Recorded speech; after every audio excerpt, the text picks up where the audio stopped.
Stay hungry, stay foolish. So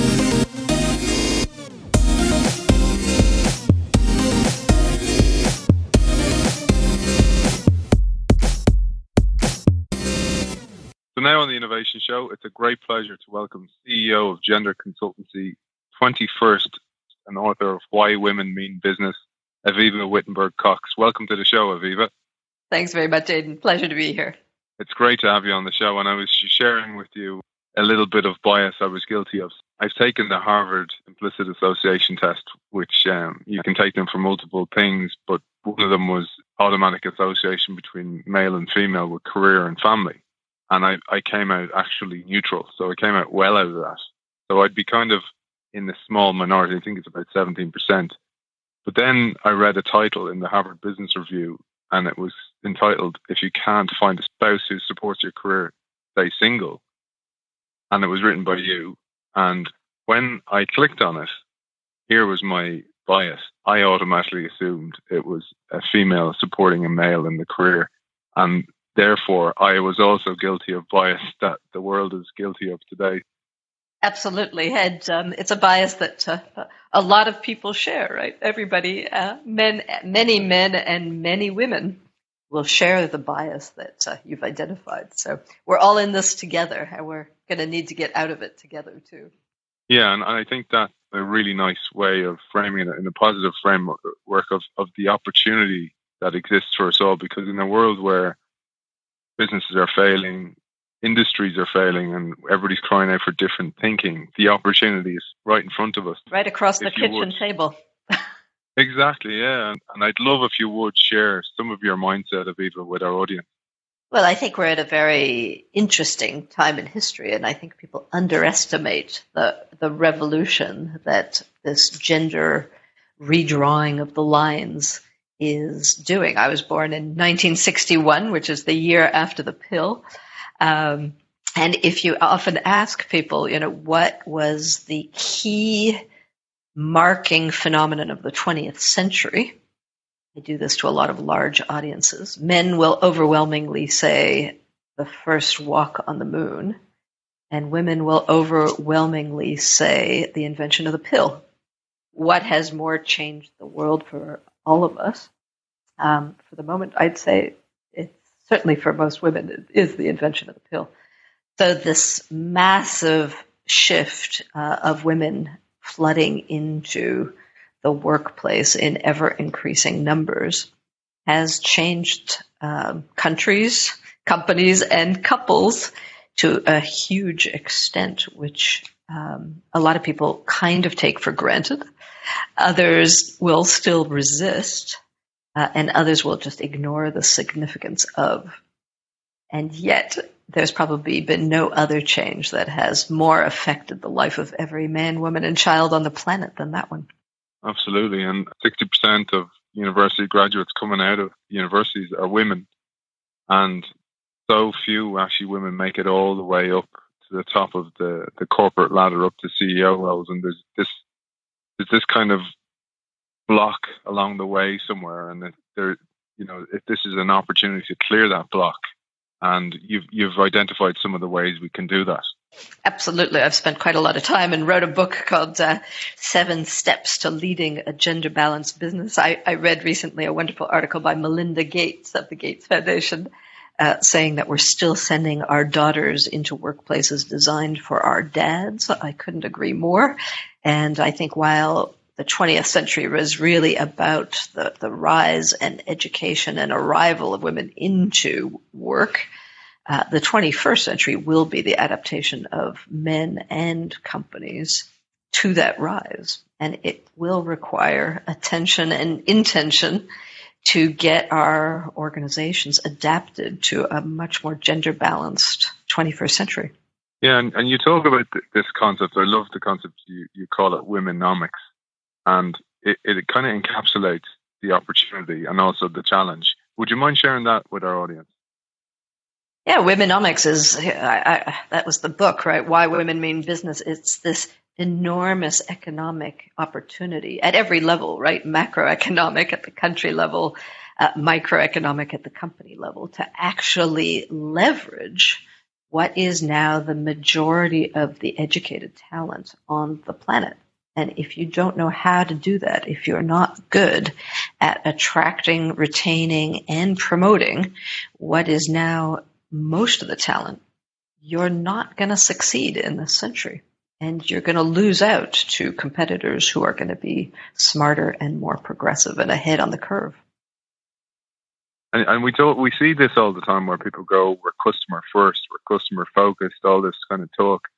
And then when you realize and you've identified 80% of purchasing decisions, and not just clothes, come from women, and that includes cars, houses, big purchasing decisions are made by women. Yes, the women actually designing the experiences, designing the steps to the purchasing are not female at all.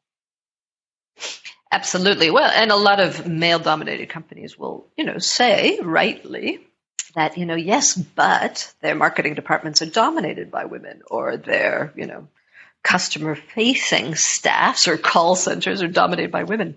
That's not usually enough to change the culture and approach of companies, and also who decides where the big investments get made.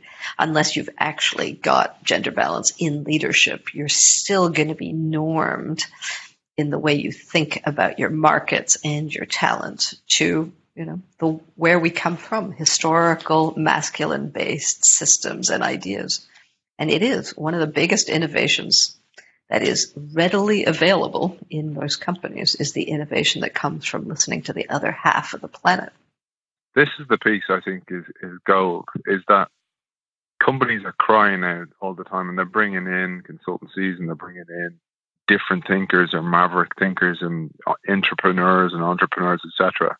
But there's a massive opportunity for women who think differently, and who will actually bring a totally different balance to the table, to the boardroom, et cetera. And, I saw one of the things you said, which was the financial crisis, like the financial industry is massively, overwhelmingly controlled by men. And if there was a little bit more balance and empathy in that pot before the financial crisis, it may not have happened at all. Absolutely. That's one of Christine Lagarde's favorite lines, the head of the IMF, who said, if Lehman Brothers had been Lehman Sisters, would we be in this mess in the first place?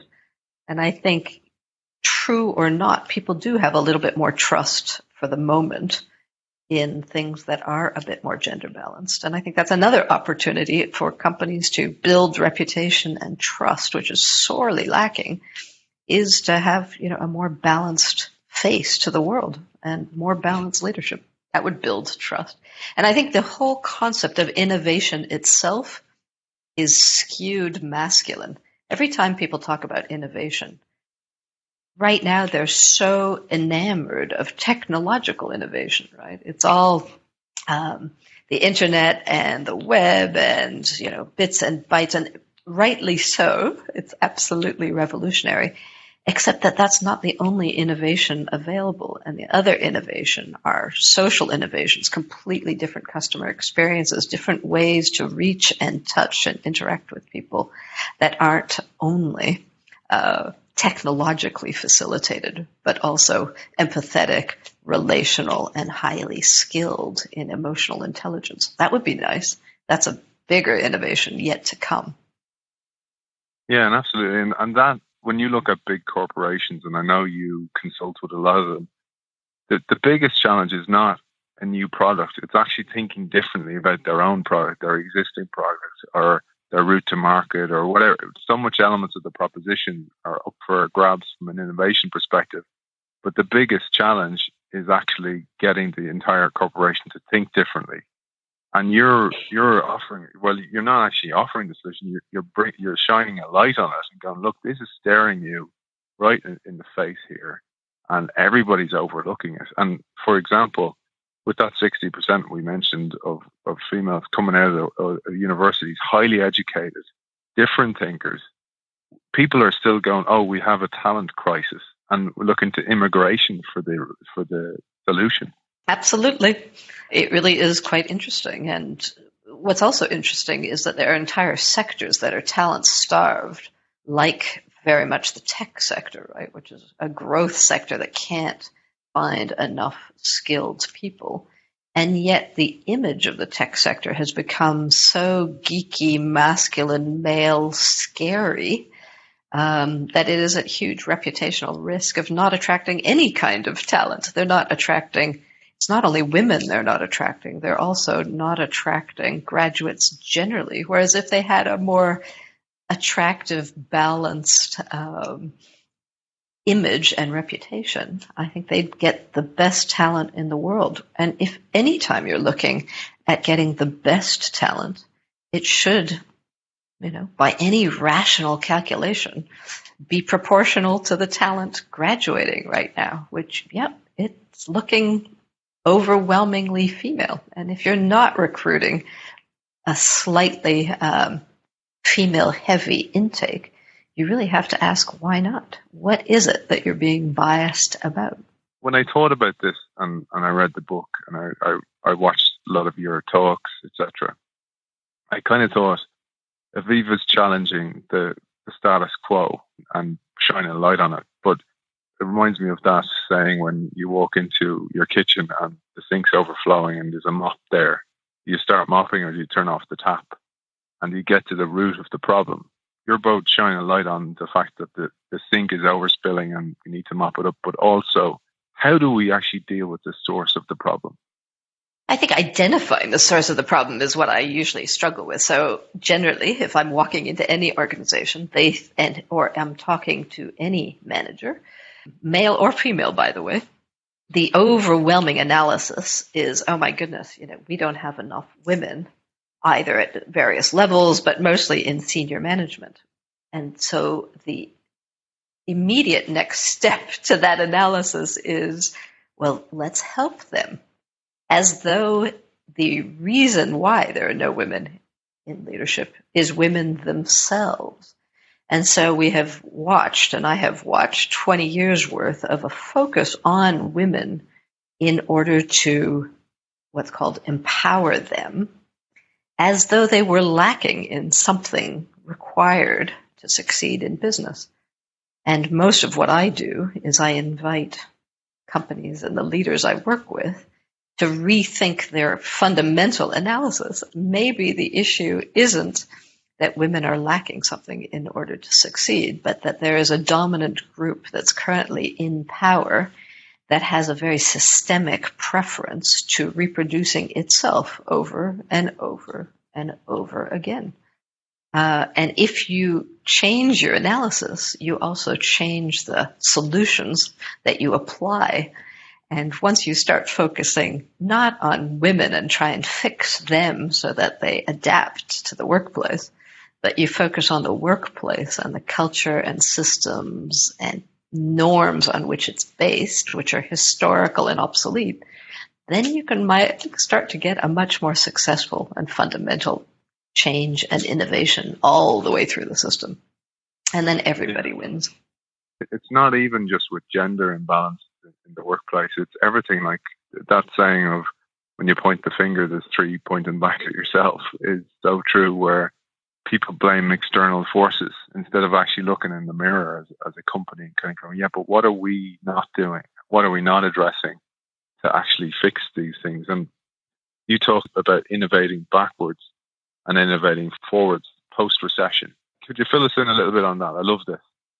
Well, I think it was just the reaction to the financial crisis that, whenever there's a crisis, people tend to hunker down on what makes them most comfortable, which is usually the people that you've known and grown up with for a long time. And they call it innovation, but it's actually just letting go of anything new in the system that makes you nervous.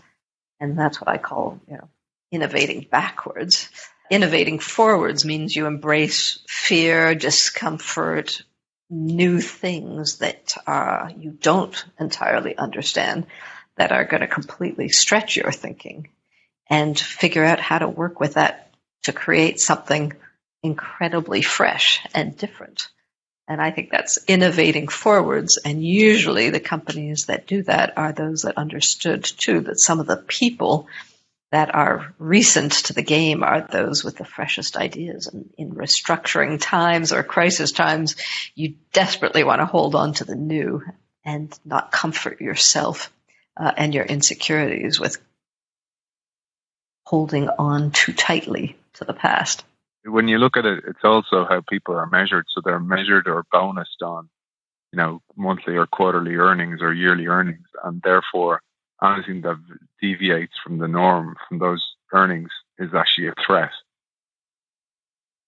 Yeah, I mean, there's all kinds of pressures, right? There's pressure of change in a million different varieties. What I find also just with these leadership teams is they're not always incredibly open with each other. They're not always hugely relational between themselves. They're often fairly siloed and fighting for power. This is the male side of the fight and flight mechanisms.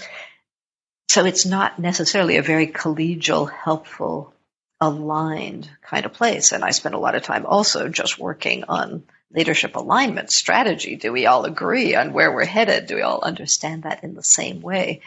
And it's interesting that more gender balanced teams tend to have very different kinds of relationships within themselves and just healthier conversations that don't negate emotion and fear as something to be kept off the table, but on the contrary, to be seen frontally and addressed and forgiven, that this is not that there's no failure, that there's just sorting through it and getting through it together. I think that does come from the culture that organizations create. And right now, most of them are just normed on masculine behaviors, and a little bit of balance goes a long way to radically shifting the kind of conversations, not only that men and women have between themselves, but the kind of conversations that men can have with each other. When I think about that, sometimes I think about, okay, it's leadership. And then you kind of go up a little bit and you think, okay, well, who's controlling the leadership? And you think of the board of directors. And so many board of directors lack a female element. And if they do, there's an element of tokenism there to go, oh yeah, we do, but it's not done from the right place. It's actually not done from a place of of authenticity.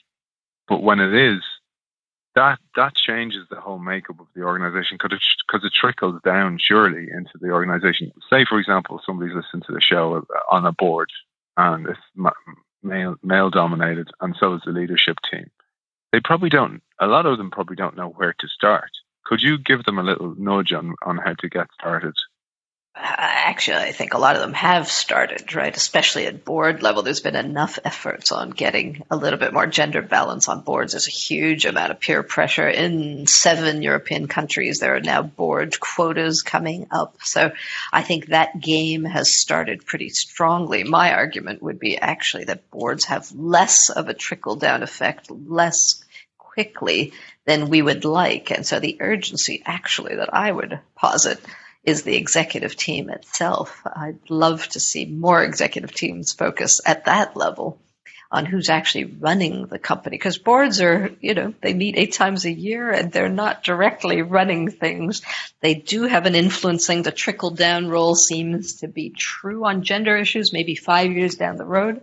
But time is short and the opportunity is huge. So I would actually invite CEOs really simply, just put the issue on the agenda with their own teams and get team alignment on whether or not this is a business opportunity for their own company. That's where the conversation starts. That's where we started.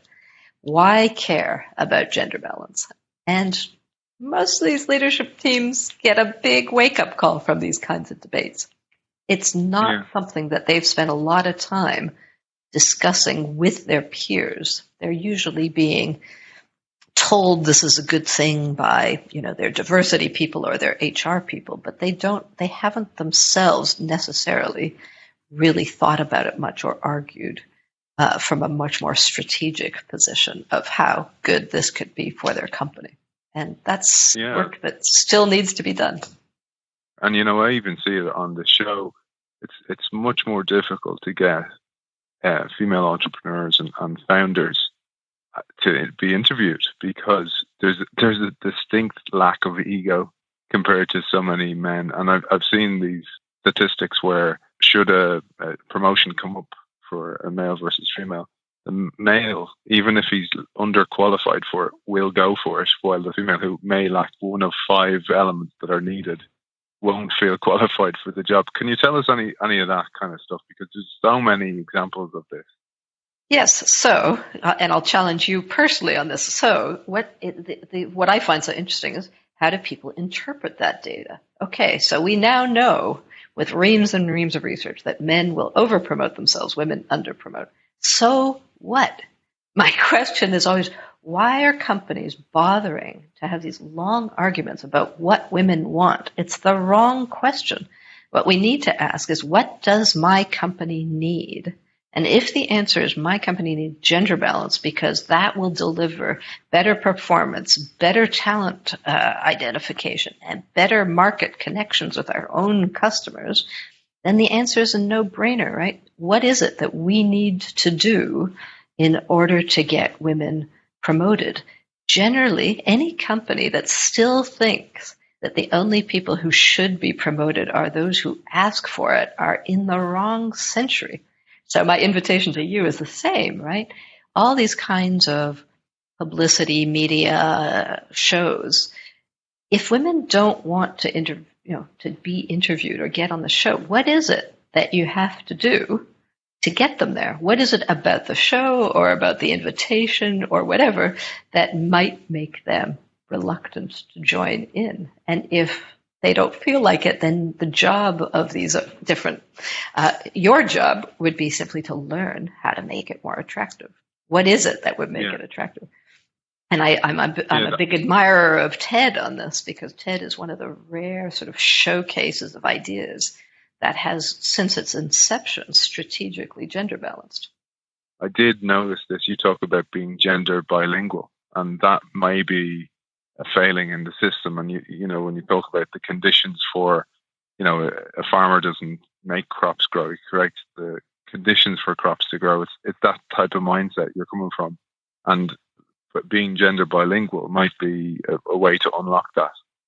Yeah, and gender bilingual is really the idea that you not only speak the language of both men and women, but you understand what the differences between them are. So in your kind of, if I take you at your show or any kind of show as an example, right? Women aren't going to get onto a show in order to promote themselves, but they might be quite tempted if it's a showcase for their ideas or to further the things that they care passionately about or to share them with a broader community. There are different arguments that might heavily impact. And I think it's very often the words, the vocabulary, the mission of these different kinds of invitations that are still, again, slightly leaning towards a masculine norm that unconsciously just turns a lot of women off. It's a challenge I certainly will take on and address. As you said, that's the first step. The other thing I wanted to ask you was this: was exemplars or champions that you've seen, companies who have actually just gone, you know what, we need to address this, and we want to be leaders in this, and we want to change how the company is run. You don't even need to give any names, but the types of companies, the DNA of that company, the types of people who are driving that. Could you give us the kind of makeup of those people and companies? Yeah, I think it's often actually innovators, right? It's innovative companies, and it's particularly innovative CEOs who often themselves come from what I call a slightly out group, right? Where they haven't been just an entitled part of the dominant norm for their entire careers. So you'll see it sometimes from CEOs who come from a different nationality. Right now, you're starting to see some emerging market CEOs coming up to the top of their organizations. An experience of being different, excluded, out groups is a wonderful training for becoming a more inclusive organization and CEO. So I think it's often a measure. And the other measure, particularly on gender, I think, is CEOs who have had role model mothers, wives, and daughters that have spurred them to avoid the kind of more common stereotypes about what women and men do in their lives. And I think that combination, it often is the CEO more than the company that gets companies started. But I would point you, when people are always looking at companies that have their first female CEOs as big innovators, what's usually really interesting is the CEO before the women, because that's the guy who spent years changing the culture to get that woman. So, General Motors, IBM, Pepsi. Yeah, the women are fantastic, but the innovators were the bosses that got them in there. Yeah. Yeah, and the pioneers often take the arrows, and they would have, I'm sure, met a lot of obstacles and a lot of obstruction from a lot of people who were had vested interest, and that's really interesting. I love that because that matches exactly with the makeup of an innovator in any way. So an innovator as an inventor or a technologist or an entrepreneur of some way is often that maverick that's a different thinker, that's had a lot of resilience in their life or kind of grit built up through adversity. And is that what you're saying? You're seeing the same thing from these people who've made this big changes in companies? Yes, and I think that they've identified what is the big challenge of the 21st century that goes well beyond the business world, as we're seeing in the political sphere.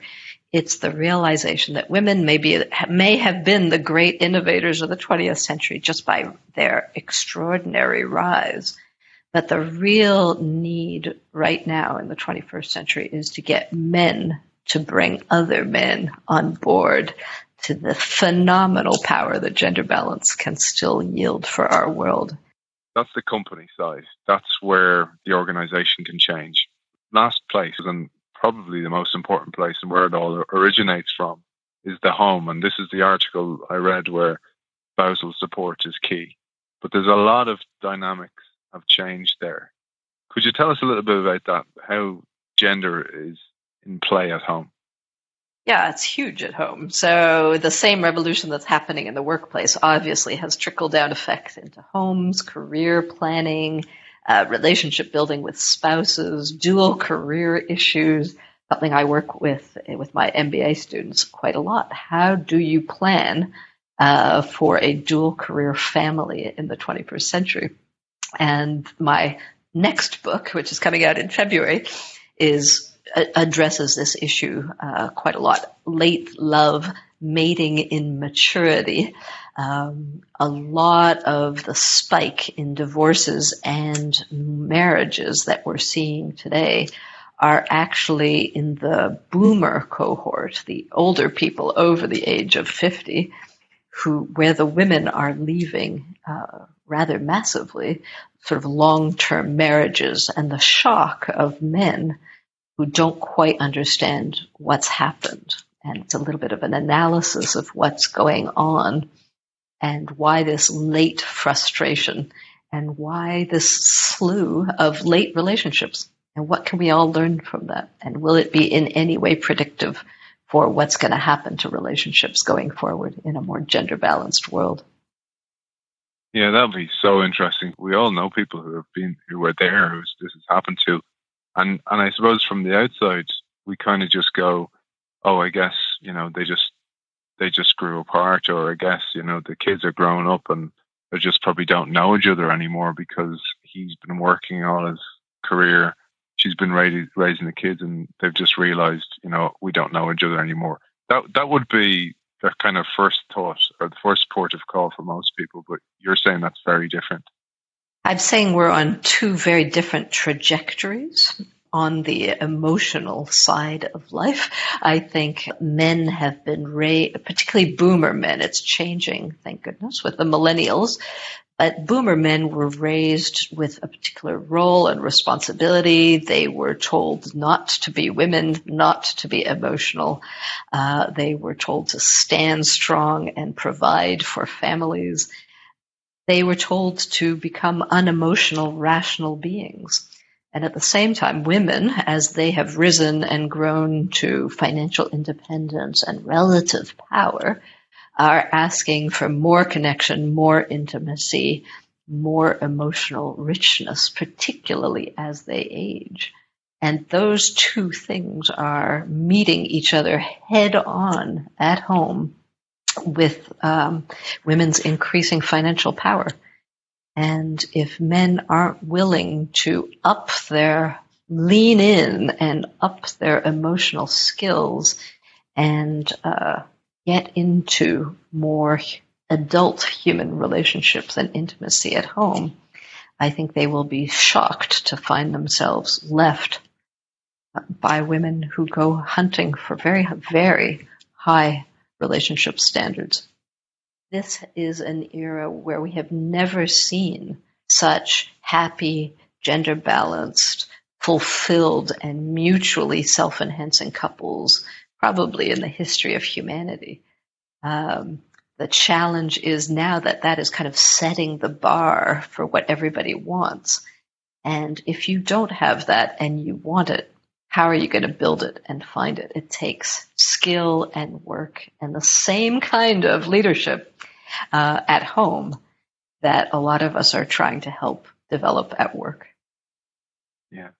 And I was thinking it'd be interesting to see, right, as a Valentine's Day gift, is that from the female to the male, or the male to the female, or the male to the male? The male buying it for himself. Well, we might do. I was just thinking we might do a follow-up show, a Valentine's special on that. There you go. With great pleasure. I think it would just like gender balance enhances performance at work. Gender balance at home also yields the most incredible benefits for both parts of a couple and the children involved. So this is definitely a win-win proposition. It just takes a little bit of work to get there. Aviva, would you mind sharing, how people could get in touch? Because I know you do a lot of consultancy with companies and a lot of keynote speeches. Absolutely. The easiest way is through our website, which is 20-first.com, or just take a look at any of our books, my books on Amazon. They're widely available, and I blog very regularly at Harvard Business Review, where I can also be found all of these ideas over the last several years. And on that particular side of work, the Late Love book can be found at that website, latelove.co. Brilliant. And it's Aviva with a H as well, just for our audience, A-V-I-V-A-H, Wittenberg Cox. Aviva That's right. Wittenberg Cox, CEO of gender consultancy 21st and author of Why Women Mean Business. Thanks for joining us. Great pleasure, Aidan. Thanks for having me.